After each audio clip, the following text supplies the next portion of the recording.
The cheap wool sweater itched against my skin as I pulled into my grandfather's driveway, the engine of my 15-year-old Honda sputtering its familiar death rattle. Through the living room window, I could already see Victor holding court, his designer suit catching the Christmas lights just so, his laugh booming with that particular quality of a man who's never known real fear. 2 years. 730 days of this performance, and tonight, Christmas Eve, it would finally end. I grabbed the small, poorly wrapped package from the passenger seat. Inside was a hand-carved wooden ornament, something I'd actually spent 3 hours making last week in my rented garage. The irony wasn't lost on me. I'd paid my lawyer $850 an hour to structure the shell companies that hid my fortune, but here I was, genuinely hand-carving a $5 gift to maintain the illusion of poverty. My phone buzzed. Thomas Varick, my attorney. Papers filed at 4:47 p.m. Injunction is live. Merry Christmas, Lillian. I allowed myself the smallest smile before killing it. Not yet. Victor couldn't see anything but defeat on my face tonight. Not until the exact right moment. The door opened before I could knock. My Aunt Marianne stood there, her expression already sliding into that familiar mixture of pity and disappointment she'd perfected over the past decade. Lillian, sweetheart. We're so glad you could make it. Her eyes dropped to my worn coat, the scuffed boots I'd deliberately left unpolished. Come in, come in. Victor was just telling us about his latest investment coup. Of course he was. The house was exactly as I remembered from childhood, before Victor's careful campaign of character assassination had transformed me from beloved granddaughter to family embarrassment. The oak mantel still held Grandpa's pipe collection. The walls still displayed 4 generations of family photos, including one of 10-year-old me standing on the 50 acres of land that should have been mine, the land Victor had stolen 18 months ago. The land I was about to take back. Lillian. Victor's voice cut through the ambient conversation like a knife.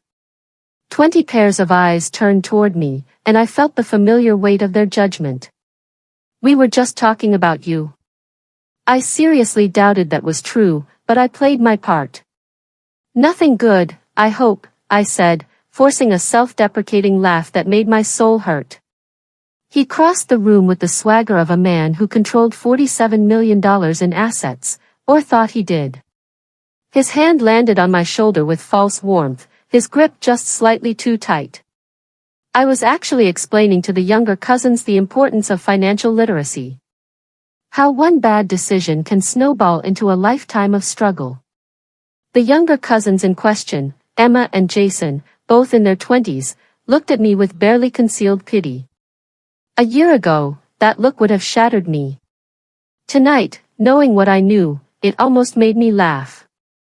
Life's certainly been a teacher, I murmured, looking down at my worn boots. That's the spirit. Victor boomed, and several people chuckled. Learning from our mistakes. That's what separates the successful from the... He gestured vaguely at me, perpetually struggling. I felt the old anger flare hot in my chest, but I'd had 2 years to master it. I thought about the farm next door, the $2.5 million purchase that had closed last Tuesday. I thought about Victor's face when he discovered his $5 million development was landlocked, dead in the water without my permission to cross my property. The anger cooled into something much more useful, anticipation. Dinner was excruciating by design. I'd positioned myself at the far end of the table, away from the center of conversation where Victor reigned like some benevolent dictator of family opinion. My plate held modest portions. I'd learned that wealthy people who wanted to appear poor ate carefully, always conscious of budgets and making things stretch. Lillian, my cousin Sarah called down the table, her voice too loud, too cheerful, the tone people use when addressing children or the elderly. How's the job search going? Any luck? The table quieted. This was part of the annual ritual, the picking at my supposed failures. I set down my fork carefully. The market's tough, I said, and I didn't have to fake the exhaustion in my voice. Maintaining a double life was genuinely draining. But I'm managing. Managing. Victor repeated the word like it tasted bad. He'd positioned himself at the head of the table, naturally, in what had been Grandpa's seat before he'd moved to the nursing home. You know, Lillian, I've told you before, I could make some calls. Get you an entry-level position somewhere. Nothing glamorous, but it would be steady income. Entry-level. I was 34 years old with a master's degree in business administration, and he was offering me entry-level work like it was charity. The technology patents I held were generating $340,000 a quarter, but I smiled weakly and said, "That's kind of you, Victor." "I mean it." He leaned forward, his expression shifting into what he probably thought was genuine concern. Family takes care of family. Even when. He paused meaningfully, even when some of us make it harder than it needs to be. There it was. The implication that my poverty was my own fault, my own failing. That his success and my failure were both deserved, both earned through character rather than manipulation. I saw my Aunt Marianne nod sympathetically. Uncle Robert looked uncomfortable but said nothing. He'd learned years ago that contradicting Victor was socially costly. The younger cousins were watching this interaction like it was a nature documentary, observed the successful alpha and the failed omega in their natural habitat. "I appreciate it," I said softly, and let my gaze drop back to my plate. Victor sat back, satisfied. He'd gotten his moment of public magnanimity, reminded everyone of the natural hierarchy. The conversation shifted to his latest business triumph, a tech startup acquisition that had netted him a cool $3 million in 6 months.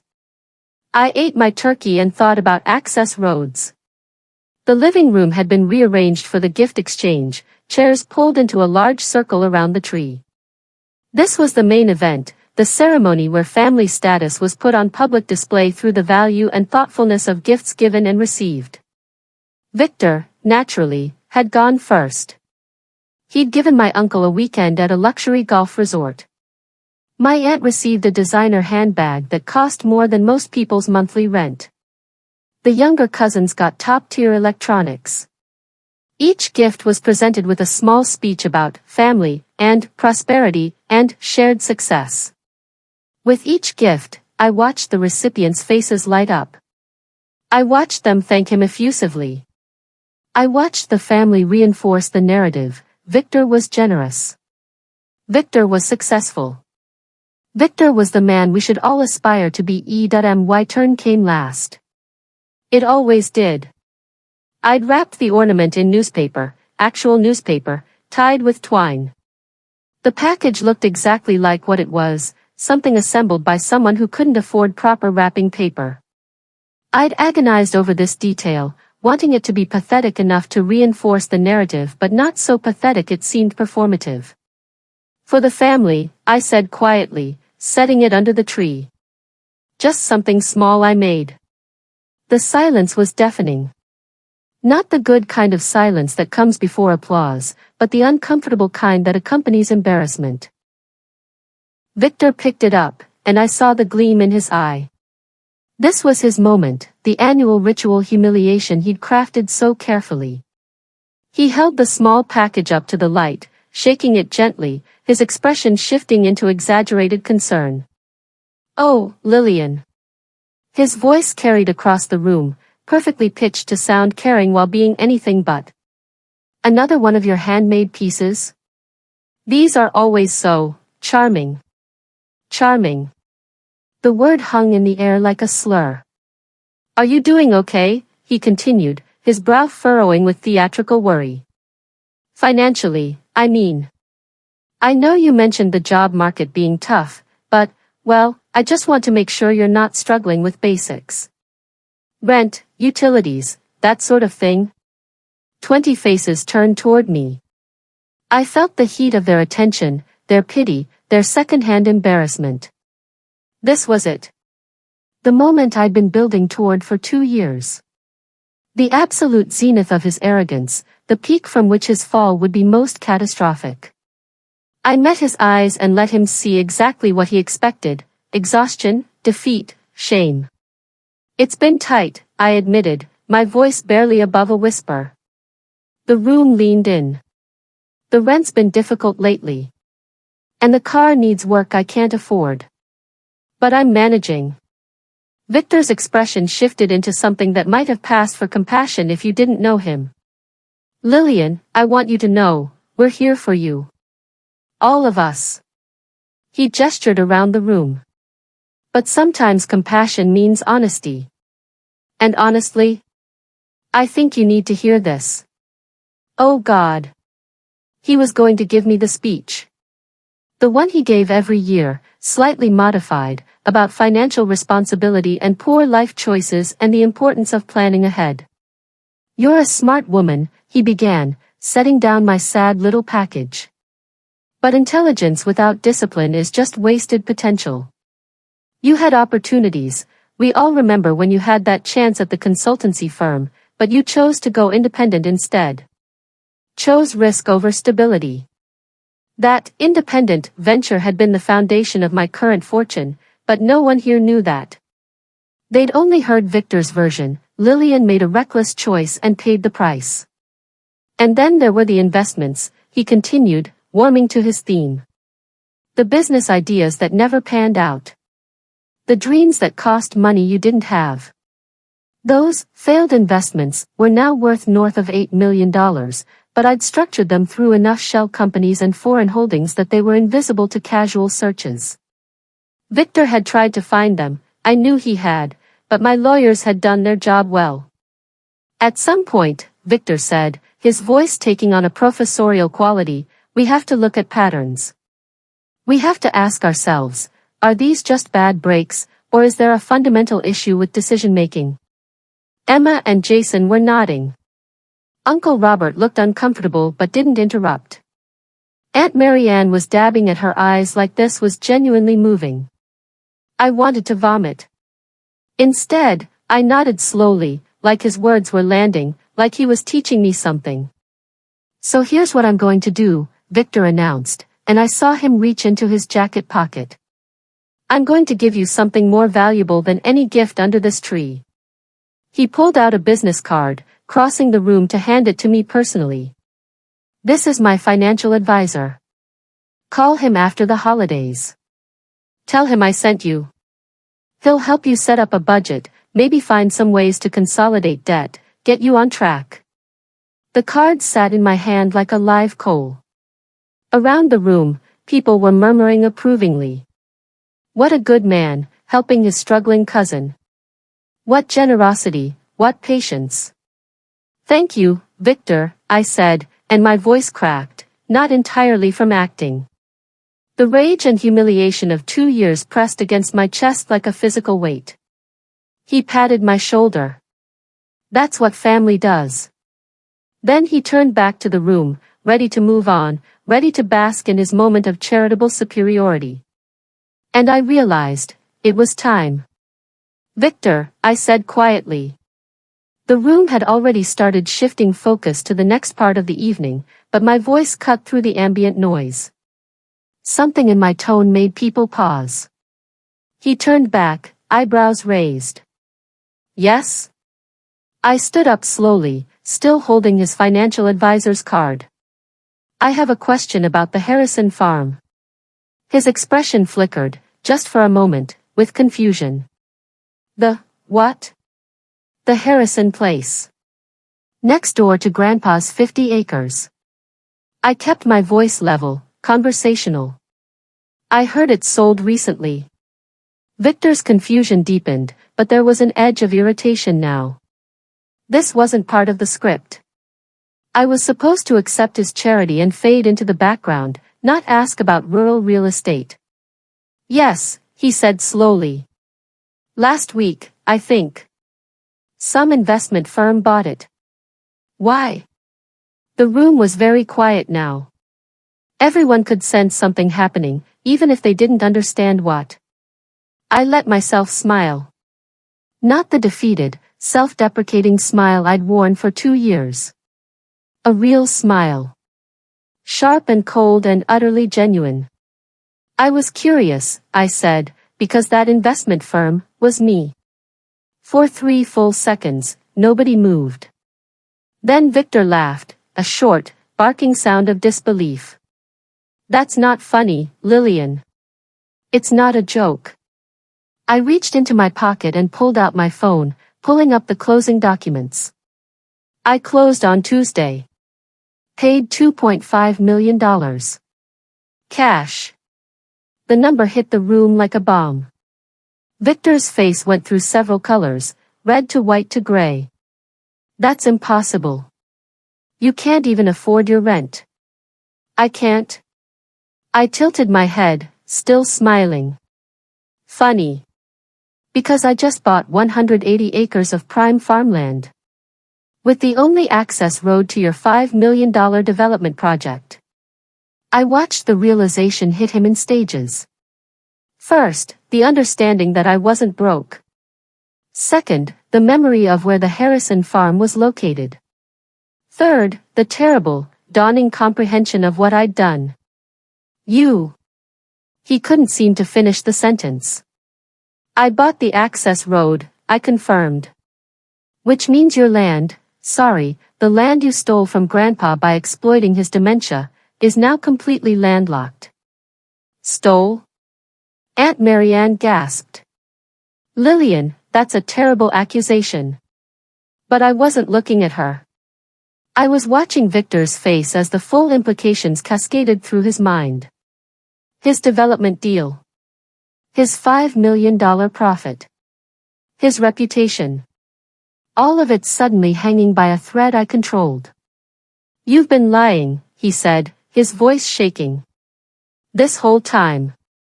The poverty, the struggling. I've been silent, I corrected. There's a difference. You assumed I was poor because that fit your narrative. I just didn't correct you.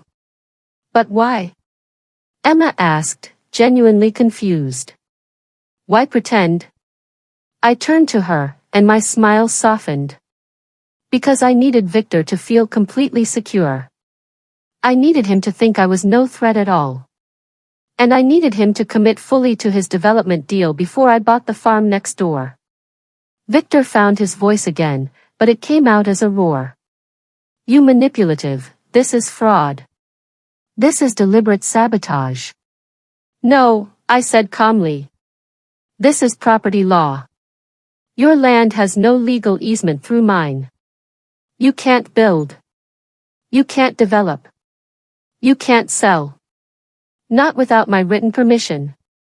He lunged toward me, and Uncle Robert had to physically restrain him. You can't do this. I'll sue you for everything. For what? I pulled out another document from my pocket. I'd come prepared. For buying property? For refusing to grant you an easement? You have no legal right to cross my land, Victor. Your lawyers will tell you the same thing. Then I'll find another access point. There isn't one. That's why the farm was so valuable. I let that sink in. Your $5 million development is dead in the water unless I decide otherwise. The room erupted. Everyone was talking at once, demanding explanations, trying to understand how the family failure had somehow acquired millions of dollars and outmaneuvered the family's financial genius. But I raised my voice, cutting through the chaos. And before anyone accuses me of being cruel, let me explain exactly how Victor acquired Grandpa's land. I'd rehearsed this speech 100 times, but actually delivering it felt different. More final. 18 months ago, when Grandpa's dementia was getting worse, Victor convinced him that I was in severe financial trouble. He used my poverty, I made air quotes, as evidence that I couldn't be trusted with family assets. He told Grandpa I'd probably have to sell the land to pay debts. Aunt Marianne started to protest, but I kept going. Grandpa was terrified of the land leaving the family. So Victor offered a solution: transfer it to an LLC he controlled. For safekeeping. Grandpa signed the papers thinking he was protecting the land from my creditors. I pulled out another document, This one had cost me $15,000 in private investigator fees. Except Victor's LLC was never meant to hold the land long-term. He'd already been in talks with developers. He was planning to flip it for $5 million and pocket the profit. The land Grandpa promised me since I was 10 years old. Uncle Robert had gone very pale. Victor, is this true? Victor's jaw worked, but no sound came out. He's been playing a long game, I continued. Destroying my reputation so no one would believe me if I objected. Making sure the family saw me as incompetent. And it almost worked. Almost? Sarah asked. Almost. Except I realized what he was doing about 2 years ago. So I decided to play a longer game. I gestured at my worn clothes, my tired appearance. Everything you've seen from me, the poverty, the struggling, the handmade gifts, was theater. I've been building a fortune while everyone thought I was failing. I've been silent while Victor built his tower of arrogance. How much? Emma asked quietly. How much are you actually worth? I debated whether to answer this honestly. In the end, I decided the truth was more powerful than any lie. As of this morning, approximately $12.3 million in liquid assets, property, and patent holdings. The silence was absolute. But I would have given it all, I continued, my voice softening, to get Grandpa's land back. That land is worth more than money to me. It's family history. It's where he taught me to fish. It's where I learned about the stars. It's mine by right and by love. I turned back to Victor, who looked like a man watching his world collapse in slow motion. So here's what's going to happen, I said. You're going to transfer Grandpa's 50 acres back to me. All of it. Free and clear. And if I refuse? His voice was hoarse. I smiled, but there was no warmth in it. Then your development stays landlocked.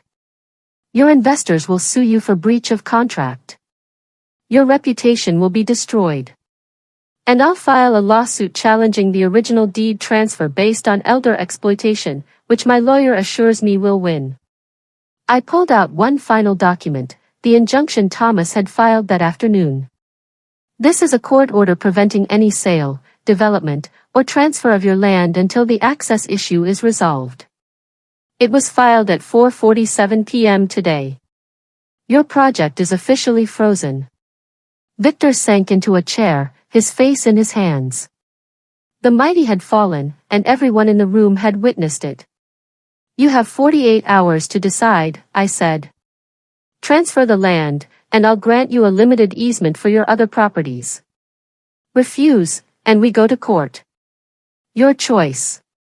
Victor called at 3:47 a.m. I was awake, had been for hours, adrenaline still coursing through my system. When my phone lit up with his name, I almost didn't answer.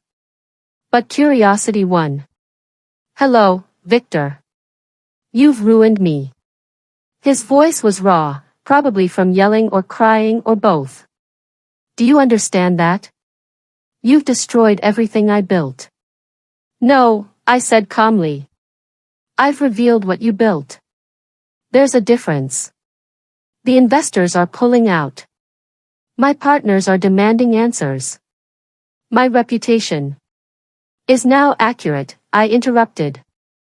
People finally see you for what you are. And what's that? A man who exploited his grandfather's illness to steal from family. A man who built his empire on lies and manipulation. There was a long pause. Then, quietly, I did what I had to do to succeed. No, I said. You did what you wanted to do. You enjoyed it. The power, the control, the ability to make me suffer while everyone applauded you. I didn't. You did. Every single Christmas. Every family dinner. Every time you reminded everyone of my failures. You loved it. He didn't deny it. Transfer the land, I said. It's your only play. And then what? You win? You get everything? No, I said. Then I get what was always mine. There's a difference. He hung up. 46 hours later, I stood in Thomas Varick's office, watching as Victor signed the transfer papers. His hands shook slightly, and he wouldn't meet my eyes. The land was back in my name. All 50 acres. The place where Grandpa had taught me about patience, about playing the long game, about knowing when to be silent and when to strike. Are you satisfied? Victor asked as he set down the pen. I thought about it honestly. Ask me in a year. Will you grant the easement? I'd already decided, but I let him sweat for a moment. A limited easement. For the non-heirloom properties only. Enough for you to salvage something from your investments. I met his eyes. I'm not cruel, Victor. I just wanted back what you stole. He left without another word. 6 months later, I stood on Grandpa's land, my land now, watching the sunset paint the sky in shades of amber and rose. The grass was tall, untouched by development or greed. In the distance, I could see the farmhouse I'd started renovating, bringing it back to life after years of neglect. Grandpa had been moved to a better care facility, one I could actually afford now that I'd stopped pretending to be poor. His dementia had progressed, but in his clearer moments, he knew the land was mine again. That seemed to bring him peace. The family dynamics had shifted dramatically. Some relatives had apologized profusely for their years of condescension. Others had simply stopped calling, embarrassed by their own complicity in Victor's narrative. I didn't mind either way. I'd learned that respect born from fear of consequences wasn't worth much. Victor had salvaged some of his business, but his reputation never recovered. The story had spread through his professional circles, how he'd been outmaneuvered by the cousin he'd spent a decade humiliating. In the ruthless world of venture capital, that kind of public failure was often fatal. I didn't take pleasure in his downfall, not exactly. But I didn't regret it either. My phone buzzed. Thomas Varick, calling about another matter entirely. I'd started using my fortune to do things that mattered. Conservation easements on historical properties. Scholarships for business students from poor families. Small investments in local businesses that banks wouldn't touch. Turned out I was pretty good at making money. I just needed Victor to stop watching. As I answered the call, I thought about those 2 years of carefully maintained poverty. The itchy sweaters. The calculated humiliation. The constant performance of failure. It had been worth it. Every uncomfortable moment. Every pitying look. Every condescending word. Because in the end, I'd learned something Victor never understood. Real power doesn't come from making others feel small. It comes from knowing exactly who you are, what you're worth, and when to make your move. I'd played the long game. And I'd won. The land stretched out before me, golden in the fading light, exactly where it had always belonged, in my family, in my hands, in my heart. Some victories take time. But they're sweeter for the wait.